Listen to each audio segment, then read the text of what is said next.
Thank you for being with me this morning. Got us a spot viewing back up the Arkansas River. Move us around here, hope for the best. There's a moon up there and a bunch of blackbirds flying around in the sky. There's a few pelicans headed up, down the river. So I'm hoping that they'll fly in and give us their beautiful little noise. That is my favorite this week. All right, I continue with our book, The Western Women's Reader. Let's see if I can get there for us to see. All right. The next lady here on page 23 is Fabiola Cabeza de Vaca, 1894 through 1991. Fabiola Cabeza de Vaca was born near Las Vegas, New Mexico, in 1894, part of a family which held a land grant from Spain.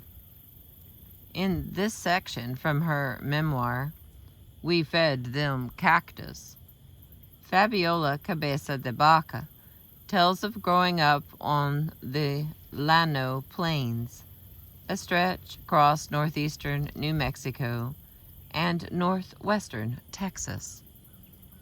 Surrounded by her family and with a sense of connection to the land from which they drew their living, Cabeza de Vaca writes of the fundamental transformations of her life created by the coming of the railroad, urbanization, and the resultant new prominence of Americanos in the region. Many New Mexican families who held Mexican land grants faced struggles to maintain possession of land they knew as home. Cabeza de Vaca's family shared this uncertainty. Nonetheless, her stories of the Llano show the everyday patterns of living on a large ranch where a rodeo was a cattle roundup, and sheep herding required bravery as well as patience. A woman's life on the Llano was more than waiting for the men to come home. Certainly, one of Fabiola Cabeza de Vaca's duties as a daughter was to pray for the safety of men away hunting buffalo, or to pray for the rain upon which the inhabitants of the Llano depended. Beyond that, though a girl was expected to take part in all the necessary activities of a ranch, from lambing to herding, elder women, like her grandmother, might serve as overseers for hired men's work. Cabeza de Vaca earned a bachelor's degree from New Mexico, Normal, in 1921, and a BS degree in home economics from New Mexico State University in Las Cruces. For more than 30 years, she worked for the Agricultural Extension Service in New Mexico as a home economist.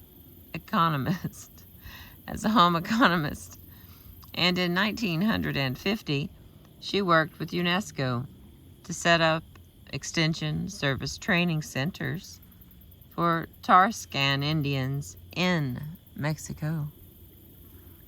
Hey, buddy, you can't make a spider nest right there, bud. We're friends, but that's not cool. He's trying to make a little spider nest right here. That's not. We're not going to do that. There we go. He didn't die or anything. I'm out here in his area, but... All right, I continue. In her work as an extension agent, she went against the norm in emphasizing the importance of maintaining local foodways, arguing that native diets were often nutritious and well balanced. She is best remembered, however, as a writer. Some critics have called We Fed Them Cactus the first Chicana novel. She published the first Mexican cookbook called Historic Cookery in 1931, which popularized the use of chili and the new Mexican cuisine, which is now familiar throughout the United States. She also published The Good Life, New Mexico Traditions and Food, 1949, a collection of folklore and recipes. She died in Albuquerque in 1991 at the age of 97. All right, the next little category under her here is loneliness without despair. The Llano is a great plateau. It's 60,000 square miles tip, almost imperceptibly from 5,500 feet above sea level in northwest New Mexico to 2,000 feet in northwest Texas. From the Canadian River, the Llano runs southward some 400 miles. The Pecos River and the historic New Mexican town of Las Vegas mark its ragged western edge, while 200 miles to the east lie Palo Duro Canyon. Once the goal... hey, stop it. Sorry. Bug saying hello. Blah, blah. Once the goal of Spanish buffalo hunters, and the city of Amarillo, steeped in the traditions of Texas cattle raising. Between these boundaries are the settlements, whistle stops, trading posts, chapels, ranch headquarters, and homesteaders' houses, some new, some old, many abandoned, which tell the story of more than 100 years of living on the Llano. Curving along the Llano's high northern and western rim is the Cap Rock, the rough-hewn ceja or eyebrow above the plain. Oh my word. All right, and I continue here on page 24. So we're at the bottom of the page. No other land, perhaps, is more varied in its topography than the Ceja and the Llano country.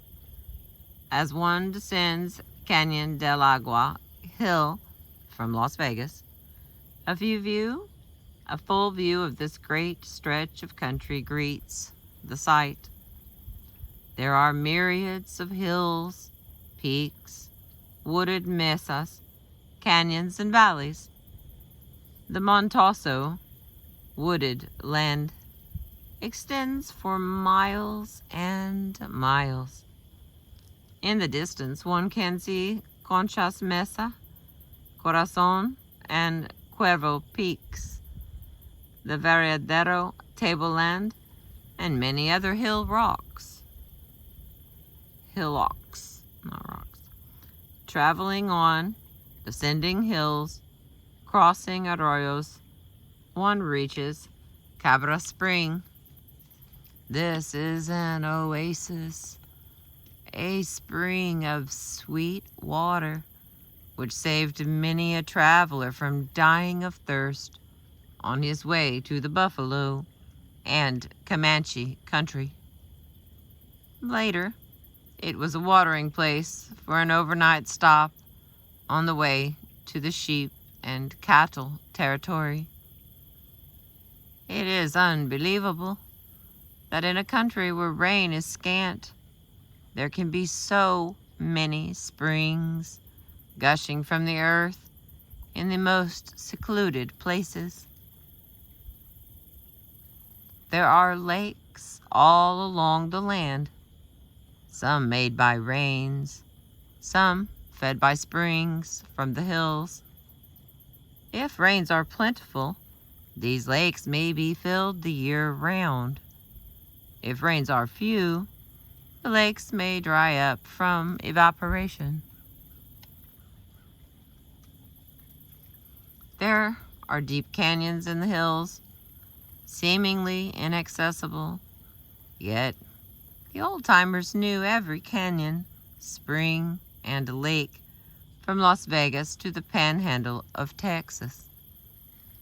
After passing Cabra Spring, one comes in view of the Luciano and the Palomos Mesas, Tucumcari Peak, Cuervo Hill, and in the distance, Pintada Mesa. Bull Canyon of the Luciano Mesa presents one of the picturesque panoramas of the area. Its red coloring from red earth and rocks surrounding it is typical of the land and a sight comparable, perhaps, to the Grand Canyon of Arizona. From Canyon del Agua Hill to Luciano Mesa, the vegetation includes juniper, pinyon, yucca, mesquite, sagebrush, grama, and buffalo grasses, as well as limita, prickly pear, and pitaya.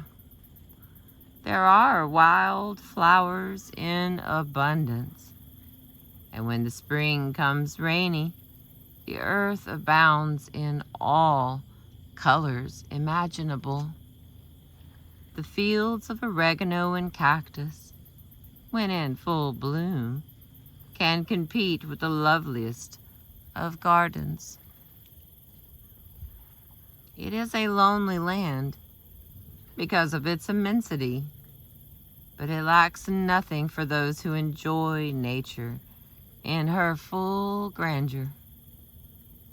The colors of the skies, of the hills, the rocks, the birds, and the flowers are soothing to the most troubled heart. It is loneliness without despair. The whole world seems to be there, full of promise and gladness. Leaving the Luciano and Palomos, the Ceja country, and traveling east and south, one comes upon the great Llano, so extensive that one must see it to realize its vastness. For miles and miles, as far as the eye can see, is the expanse of level land. Here are mesquite, prickly pear, yucca, and grass, grass, grass. There is little similarity between the Llano of today and that of the last century. The Llano then was an endless territory of grass and desert plains, desert plants, with nothing to break the monotony except the horizon and the sky. In the days of the buffalo and the Comanche, the Llano was uninhabited and dangerous. The buffalo hunters knew the water holes and springs, yet they had to be careful to follow the right trails, otherwise they would perish. The early Spanish colonists had settled along the rivers in north-central New Mexico, using the surrounding land for pasteurizing their sheep and cattle. They did not extend their grazing because of the aridity of the country south and west of the Rio Grande, and because northern pastures along the smaller rivers lie in the cold belt, where rigorous winters make it more difficult for stock to survive. The frequent raids of the Navajos were another deterrent to increasing the herds. While the colonists had received all protection available against warring Indian tribes during Spanish rule, when Mexico gained its independence from Spain in 1821, the New Mexicans were left to survive by their own resourcefulness. They found it prohibitive to augment their livestock. Indians came down on the settlements, killing herders and driving off sheep, cattle, and horses. Between 1821 and 1840, flocks and herds had to be reduced to numbers small enough to be tended close to the settlements. At night, all livestock had to be corralled into the placitas, the squares within the walls of houses. Okay, hang on, let me get a little sip.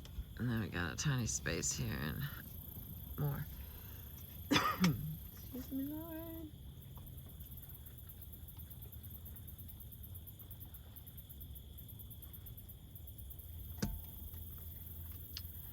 All right, here we go. That moon is over here. It's just that when the wind's blowing. There's the moon. It's in the very top corner. Anyway, okay. And we continue here on page 26.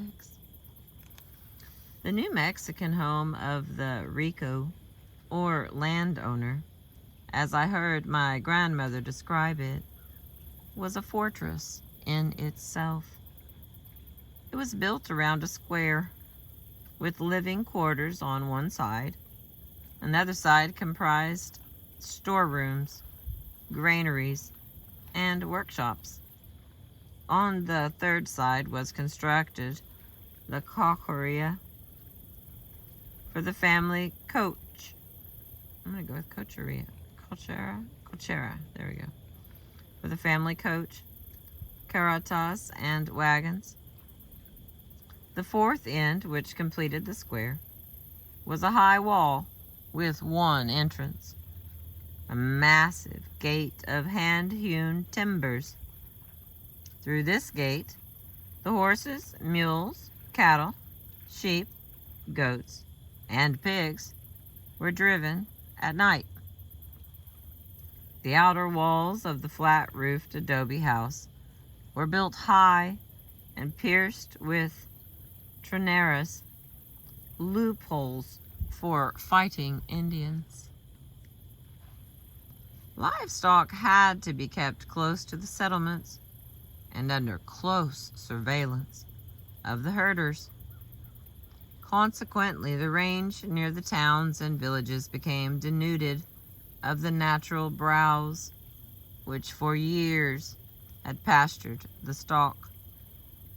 Traditionally, meat had been the main fare on New Mexican tables, but with the decrease in livestock, the supply became more and more scarce.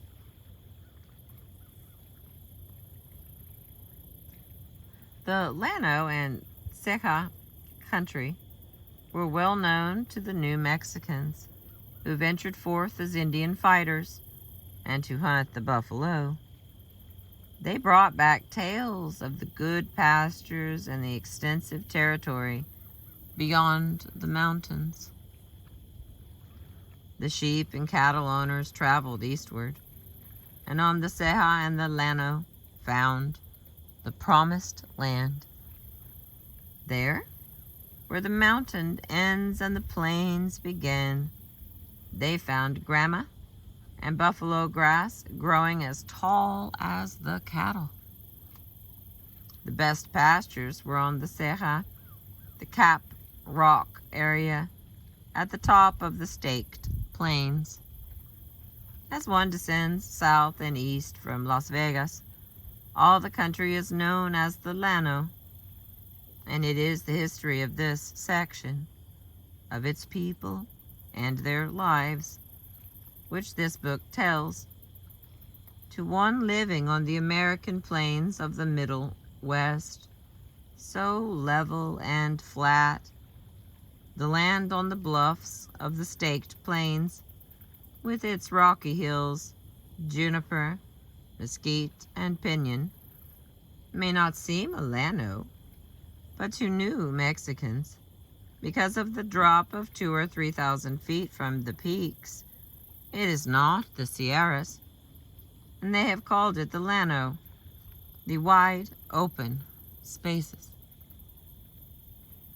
In 1840, the sheep owners started sending herders with their flocks into the Ceja and the Llano, and the Hispanos continued to prosper in the sheep industry for more than half a century. In those days, a man had to be courageous to face the many dangers confronting lonely living far from the populated areas. Yet there seems to have been no lack of men who were willing to follow the herds for the employers, the patrons. In feudal times, there were many poor people who became indebted to the ricos, and the rich were never at a loss to find men to be sent with flocks of sheep. Then, of course, herding was one of the few kinds of employment available in New Mexico. If a man became indebted to a rico, he was in bond slavery to repay. Those in debt had a deep feeling of honesty, and they did not bother to question whether the system was right or wrong. Entire families often served a patron for generations to meet their obligations. If the flock of the patron ran into thousands, he employed a mayordomo, or manager, and several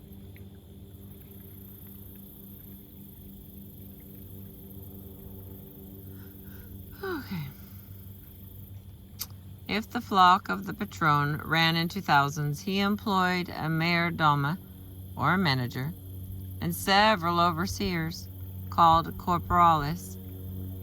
The corporal was in charge of the herders and had to see that the sheep were provided proper quarters in the different seasons.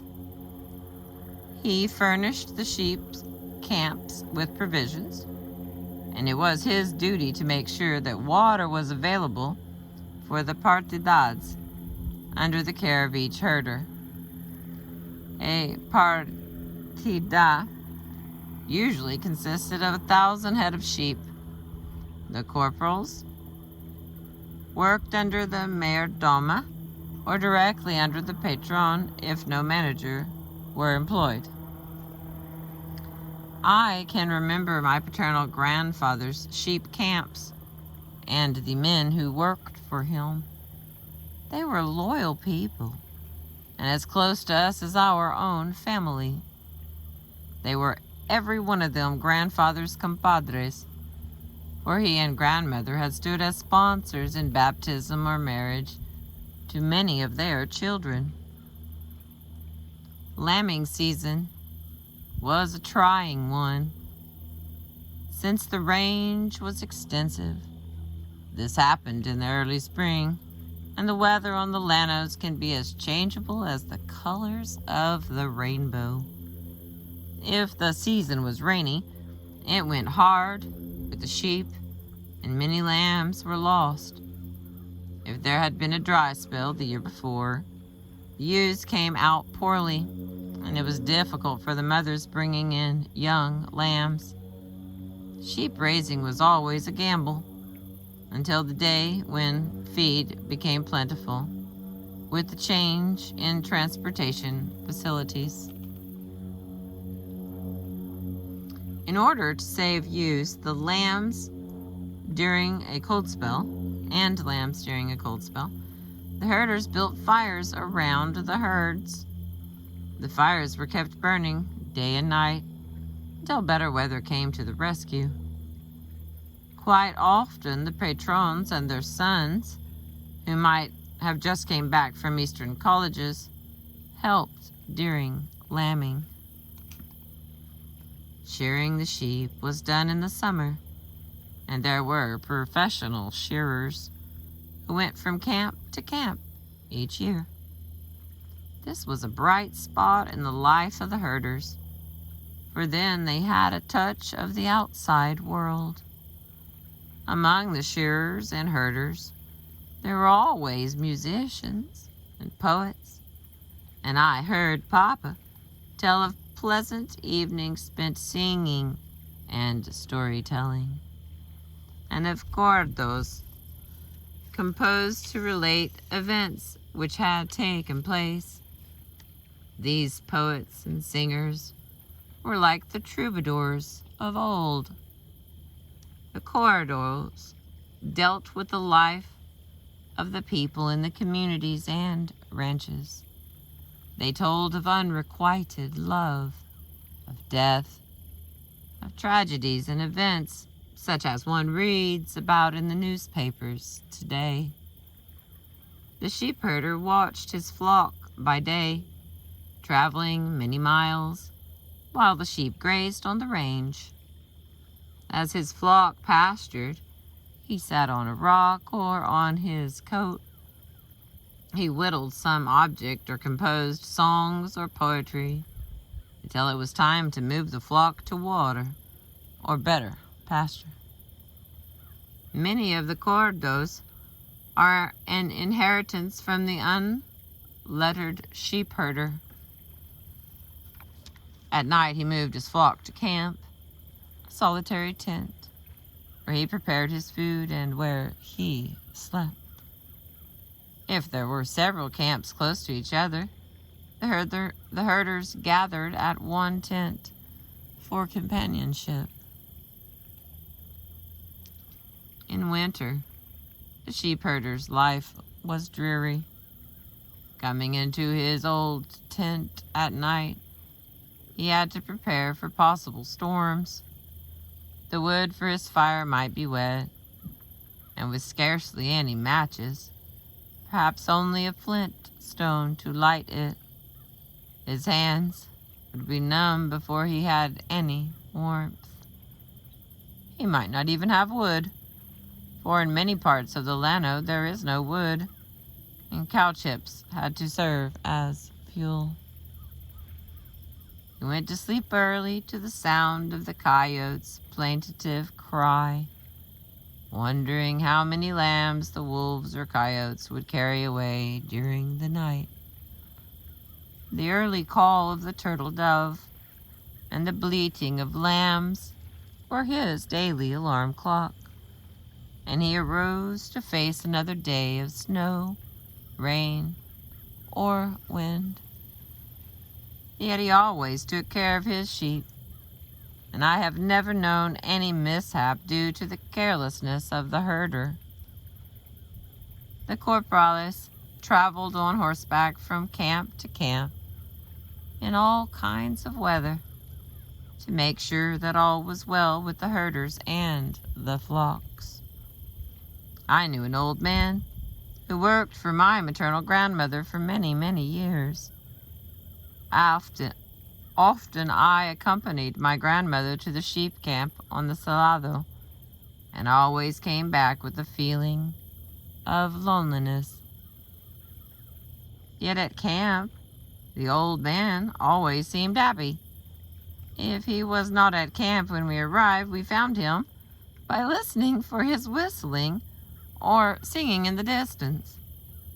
When I think about the herders on the endless Llano, I know that they are the unsung heroes of an industry which was our livelihood for generations.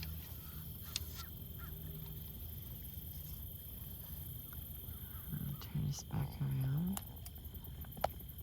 Same shot. Different spot. How far can I take this? There we go.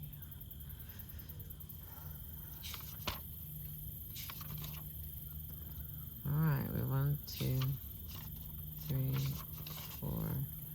4 pages left. That's the correct number, not double. And here we roll into a special one that's from all the same lady here.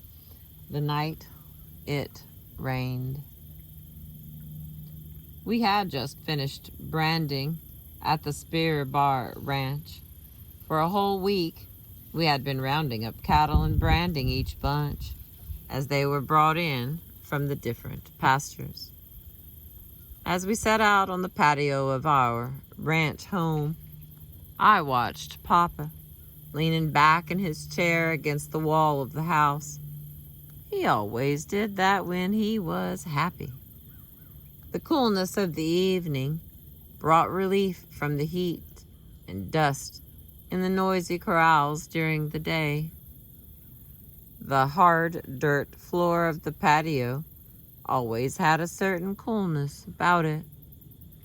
Just a few nights before, the boys had been in the mood to renovate it. They brought a load of dirt, which we sprinkled with water and spread over with burlap sacks. We had such fun trampling it down. We made it a game by jumping on it until the soil was packed hard. This was repeated until we had a solid, even patio floor. Around it, the boys built a supporting wall of rock filled in with mud. Our home was a rambling structure without plan. It was built of the red rock from the hills around us, put together with mud. The walls were 2 feet thick.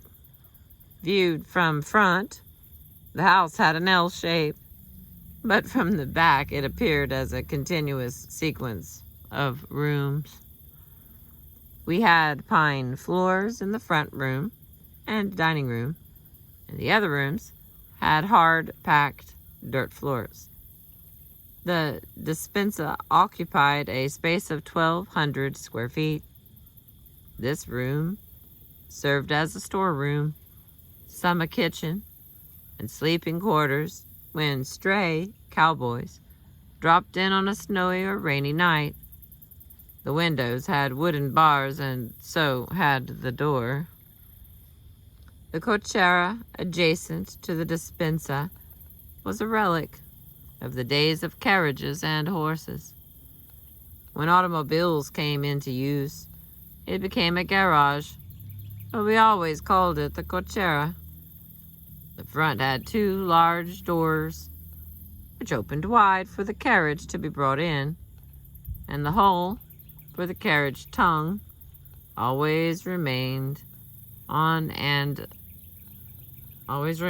doors to remind us of horse and buggy days.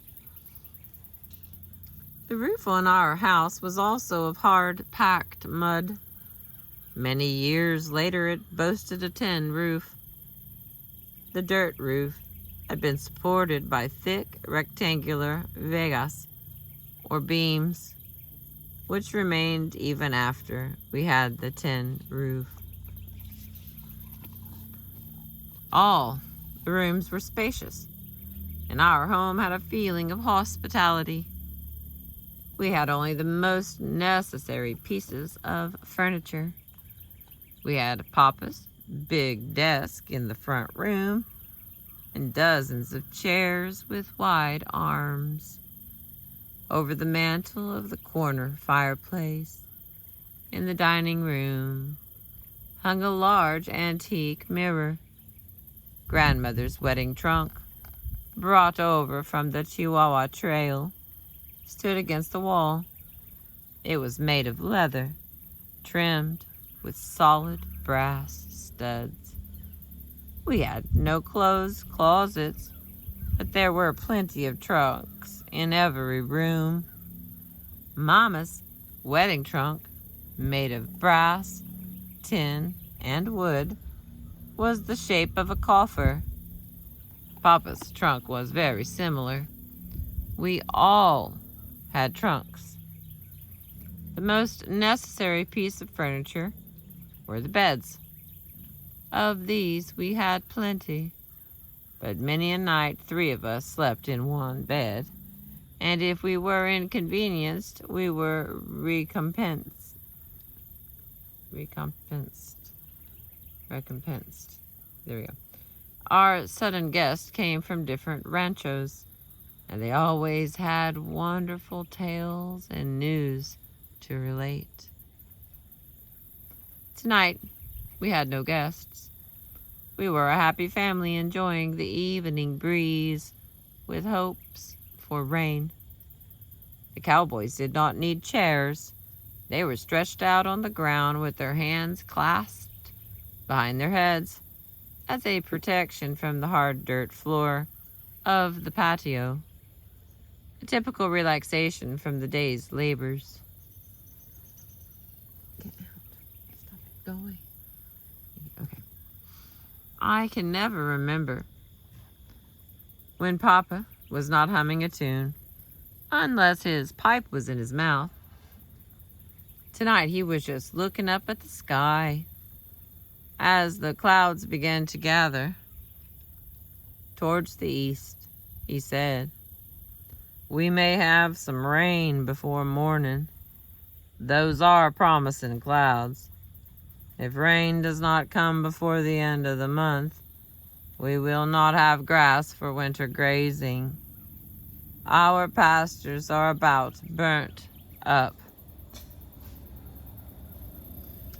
From the time I was 3 years old, when I went out to the Llano for the first time, I began to understand that without rain, our subsistence would be endangered. I never went to bed without praying for rain. I have never been inclined to ask for favors from heaven, but for rain, I always pleaded with every saint and the Blessed Mother. My friends in the city would be upset when rain spoiled a day's outing, but I always was glad to see it come. In the years of drought, Papa's blue eyes were sad, but when the rains poured down, his eyes danced like the stars in the heavens on a cloudless night. All of us were happy then. We could ask for the moon, and he would bring it down. Good years meant fat cattle and no losses, and that, we knew, would bring more money. We had never been poor, because those who live from the land are never really poor. But at times, Papa's cash on hand must have been pretty low.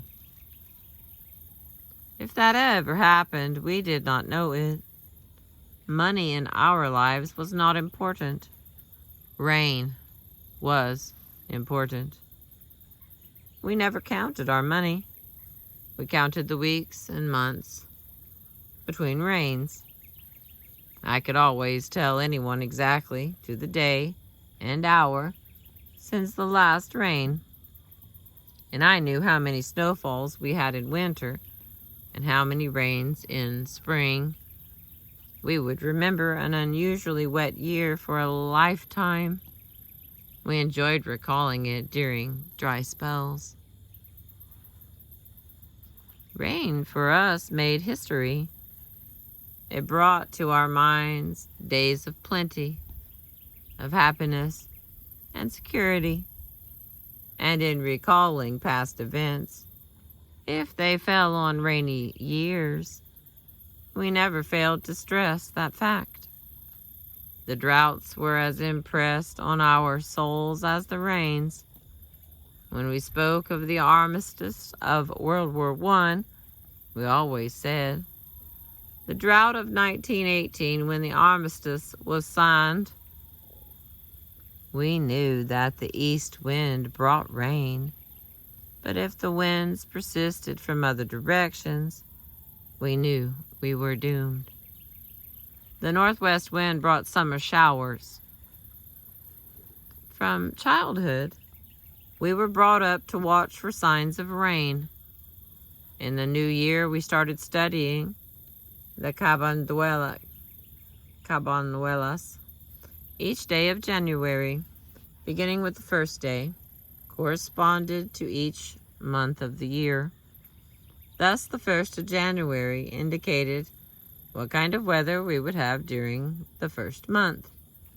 The second day told us the weather for February, and the third for March. When we reached the 13th of January, we started again. This day would tell us the weather for December. After 24 days, we knew for sure whether the cabanuelas would work for us or not. If the days representing the months backward and forward coincided, we could safely tell anyone whether to expect rain in April or in May. The cabanuelas are an inheritance from our Spanish ancestors and are still observed in Spain and Latin America. From the Indians, we learned to observe the number of snowfalls of the season. If the first snow fell on the 10th of any month, there would be 10 falls that year. If it fell on the 20th, we would be more fortunate. There would be 20 snowfalls during the cold months. We faithfully watched the moon for rain. During the rainy season, the moon had control of the time the rains would fall. April is the rainy month on the Llano. And if no rain fell by the end of April, those versed in astrology would tell us that we could still expect rain in May if the April moon was delayed. There were years when the moons came behind schedule.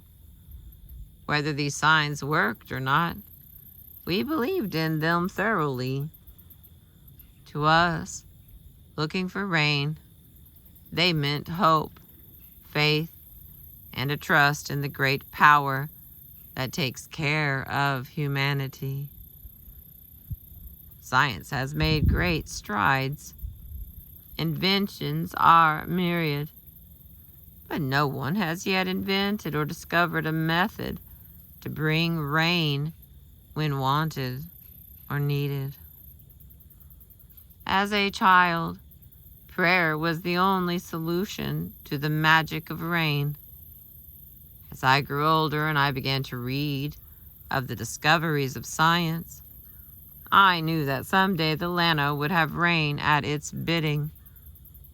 On reaching middle age, I am still praying for rain. My mind still holds memories of torrential rains. Papa would walk from room to room in the house, watching the rain from every window and open door. I would follow like a shadow. My heart would flutter with joy to see Papa so radiant with happiness.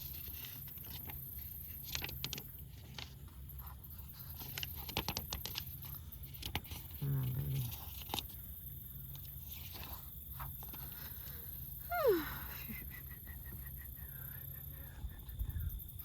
Often before the rain was over, we would be out on the patio. I would exclaim, "We are getting wet, Papa." "No, no," he would say. He wanted to feel the rain, to know what that it was really there, how important it was in our lives. After the rain subsided, off came my shoes. I was out enjoying the wetness, the rivulets. The Arroyo flood would be coming down like a mad, roaring bull. Papa and I would stand entranced, watching the angry red waters come down.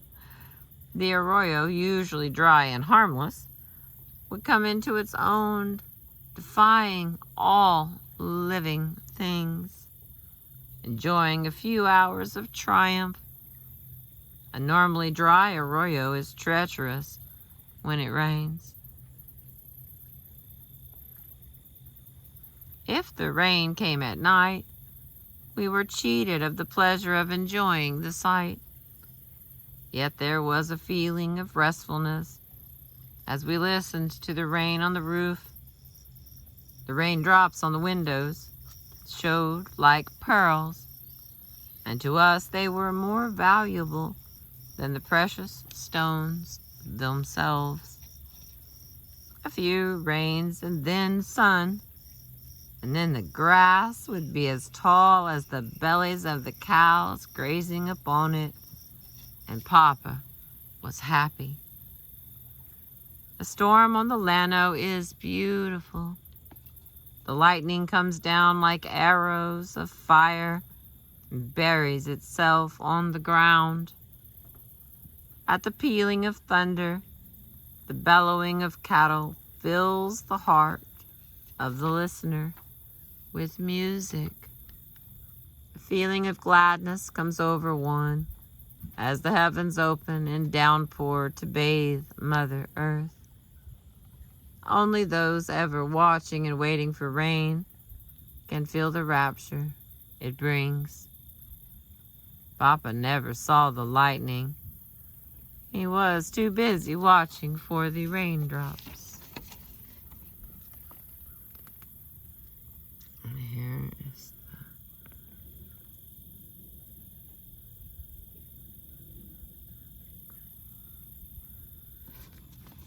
that was the story of Fabiola Cabeza de Vaca, 1894 to 1991.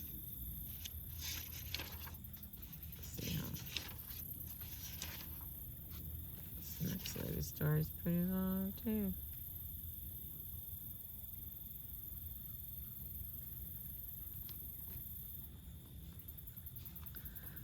Thank you for being with me.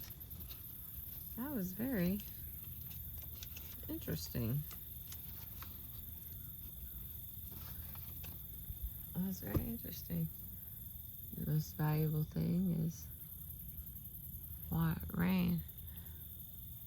Oh, babies. The birds are all flying around. I was not looking up, missing the show. Thank you for being with me today. I appreciate you. I'll continue reading. These stories are just amazing.